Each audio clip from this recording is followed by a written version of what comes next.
ሰላም ንዓኹም ይኹን ኣብ መላእ ኩርናዓት ዓለም ኮይንኩም ዕለታዊ ሓበሬታታት ደጎል ዜና ትከታተሉ ፍትዋት ተዓዘብቲ ንሶኒ 13 ሓምለ 2018 ዓ.ም ዘዋደድናዮም ዜናታት ሒዝና ቀሪብና ኣለና። ንሰናይ ምክትታልኩም ብምዕዳም ብቐጥታ ናብ ዝርዝር ዜና ክነስግረኩም።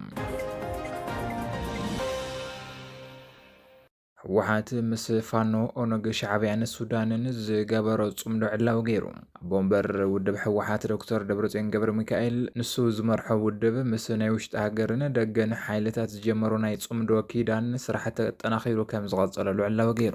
ዶክተር ደብረጽዮን ኣብ ዘካየዶ ዘበት ንብርሰት ዝብል ናይ ወፍሪ መድረኽ ኣብ ዘስምዖ ቃል እቲ ጽምዶ ብሰነድ ዝተደገፈ ውዕል ኮይኑ ንመንግስቲ ብልጽግና ብሓባር ንምውጋድ ዝዓለመ ምዃኑ ኣረጋጊጹ።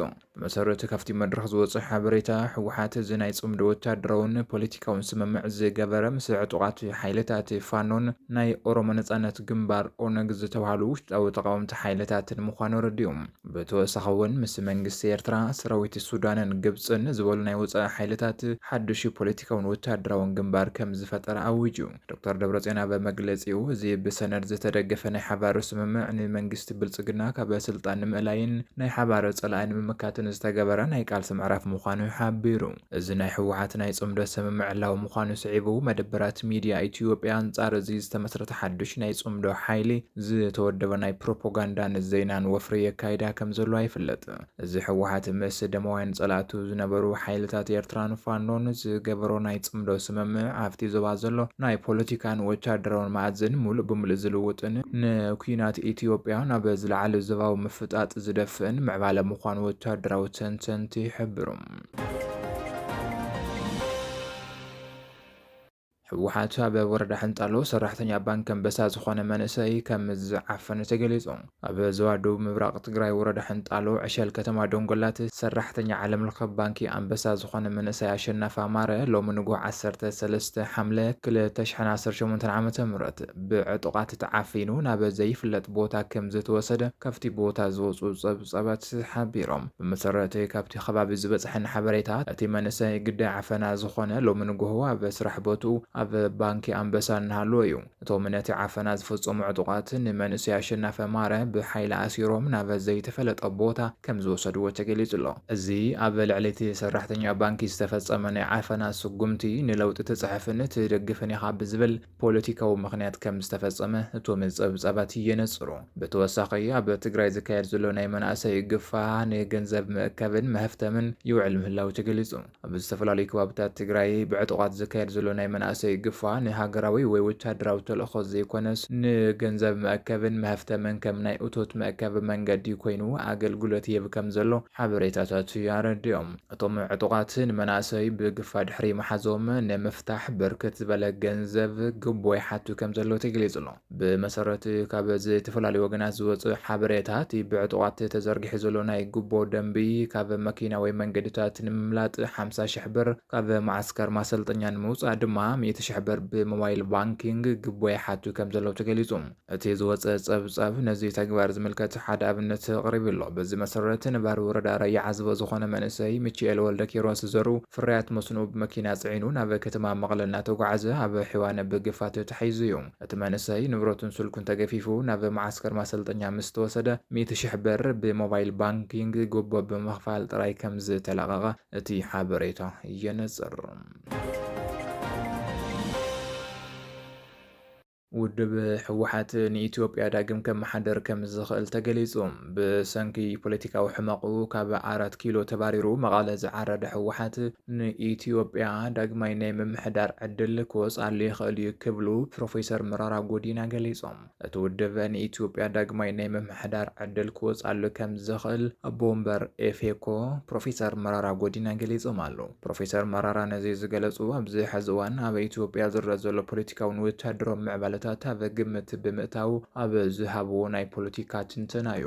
ፕሮፌሰር መራራ ጉዲና ብሓሳቦም ኣብ ኢትዮጵያ ዘሎ ናይ ፖለቲካ ውከትን ናይ ሓይልታት ምትእትታውን ብቕልጡፍ እናተቐየረ ምዃዱ ብምሕባር ኣብ ዝቐረባ እዋናት ሓደሽቲ ምዕባለታት ክፍጠሩ ከም ዝኽእሉ ሓቢሮም።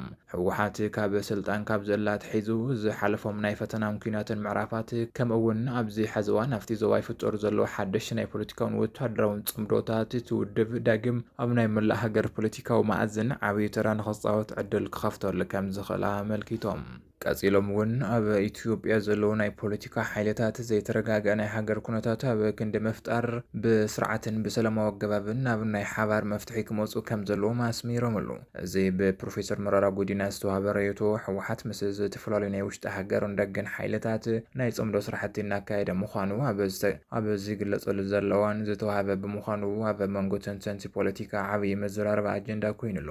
ሕወሓት እውን ኣብ ዝሓለፉ ሰሙናት ካብ ብክልል ኣምሓራ ኢሉ እውን ብዝተፈላለየ ግንባራት ዝኸፍቶ ውግእ ናብ ሱዳን ብምዛር ብክልል ቤንሻንጉል ጉሙዝ ብቐጥታ ናብ ኣዲስ ኣበባ ንምእታው ፃዕርታት ይገብር ከም ዘሎ ክግለጽ ጸኒሑ እዩ። አንጻር ሕወሓት ዘቕንዑ ሰልፍታት ኣብ ካልኦት ክልላት ኢትዮጵያ ከም ዘቕጽሉ ተገሊጹ።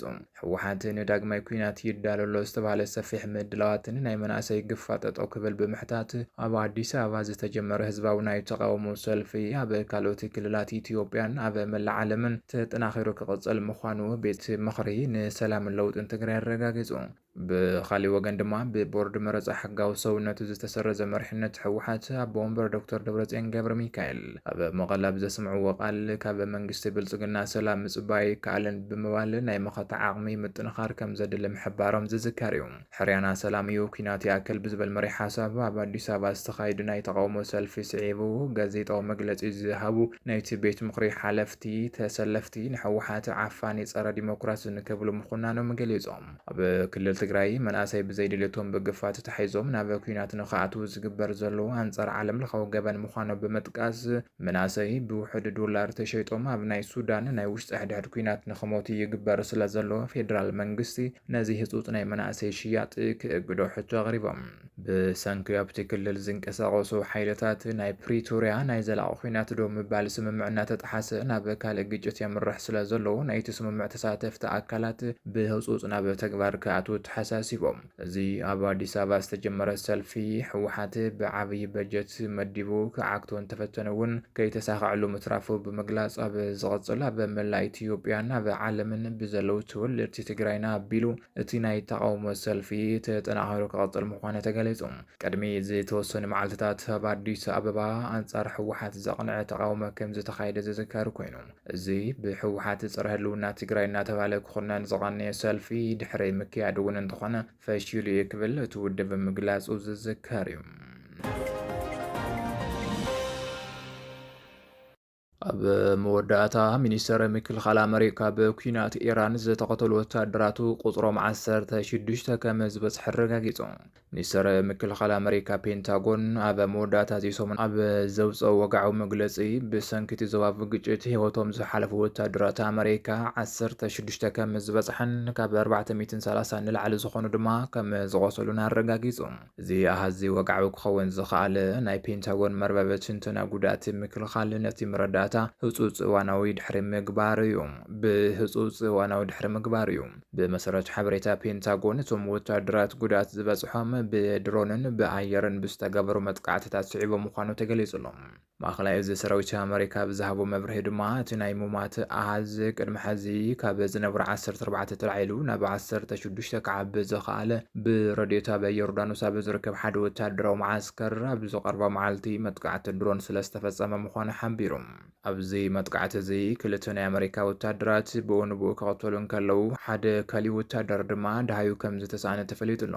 ካብዚ መጥቃዕቲ እዚ ቅድሚ ሕዚ 14 ወታደራት ዝተሰውሉ ወግዓዊ መዝገብ ከም ዘረጋገጾ ዝሓለፈ ወርሒ መጋቢት እቲ ኩናት ኣብ ዝደፈነሉ ናይ መጀመርታ ሰሙናት ውሽጢ 13 ወታደራት ብሓባር ተቐቲሎም ነይሮም እዮም። ብተወሳኺ ድማ ኣብዚ ወርሒ እዚ ኣብ ባሕሪ ዓረብ ብዘጋጠመ ናይ ሄሊኮፕተር ቴክኒካዊ ሓደጋ ሓደ ናይ ኣሜሪካ ፓይለት ሓይሊ ባሕሪ ሂወቱ ከም ዝሓለፈት ኣብቲ እዋን ተመዝጊቡ ነይሩ። ማእኸላይ እዚ ኣሜሪካ ነቲ ናይቶም ዝተቐተሉ ወታደራት ስድራ ቤታት ናይ ምሕባር ሂደት መስርሕ የጥናቕ ከም ዘለዎ እውን ተገሊጹ ኣሎ። ድሕሪ ምፍሻል ስምምዕ ኩናት ዝጀመራ ኢራንን ኣሜሪካን ሕዚ ንመበል 10 መዓልቲ ልውውጥ ተኹሲ የካይዳ ከም ዘለዋ እውን እናተገለጸ ይርከብ። ዝኸበርኩም ተኸታተልቲ ደጎል ዜና ነዚ ሰዓት ዘዳለናዮም ዜናታት ኣብዚ ዘዚምና ኣለና። ንምክትታልኩም ነመስግን። ሰላም